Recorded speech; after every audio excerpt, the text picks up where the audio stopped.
Hello friends, welcome to Cooktails. আজকে আমি আপনাদের সাথে বিনস আর আলু দিয়ে খুব সহজ একটা রেসিপি শেয়ার করে নিচ্ছি। এই রেসিপিটা খুব সহজে এবং তাড়াতাড়ি রান্না হয়ে যায়, মশলাও লাগে খুব কম। রান্নাটা আমি কিভাবে করি তা জানতে ভিডিওটি শেষ অবধি দেখতে থাকুন। আর রেসিপিটা যদি আপনাদের ভালো লাগে তাহলে অবশ্যই লাইক কমেন্টের মাধ্যমে তা আমাকে জানাবেন।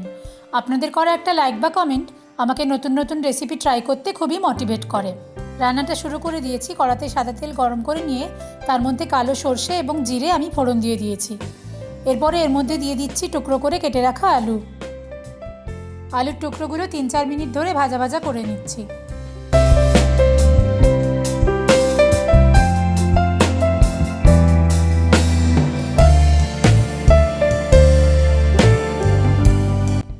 এরপর দিয়ে দিচ্ছি কেটে রাখা বিনসগুলো। আলু আর বিনস একসাথে 2-3 মিনিট ভেজে নিয়ে এর মধ্যে এক এক করে সমস্ত গুঁড়ো মশলাগুলো দিয়ে দেব।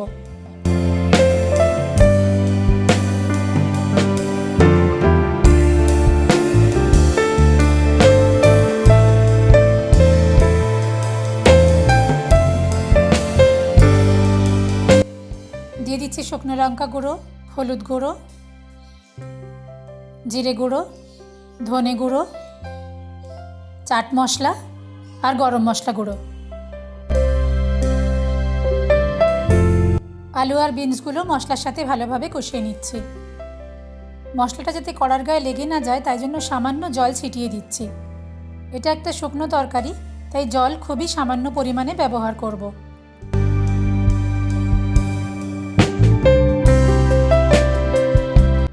দিয়ে দিচ্ছি স্বাদ মতো নুন।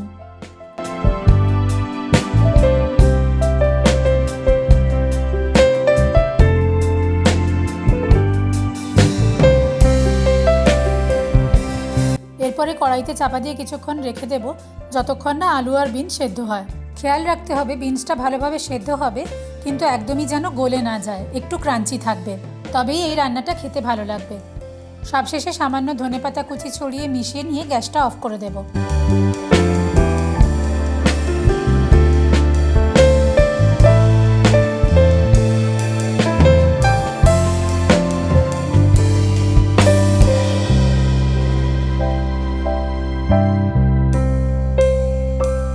তৈরি হয়ে গেছে আমাদের আজকের রেসিপি বিনস আলু মশলা বা বিনস আলু শুকনো তরকারি।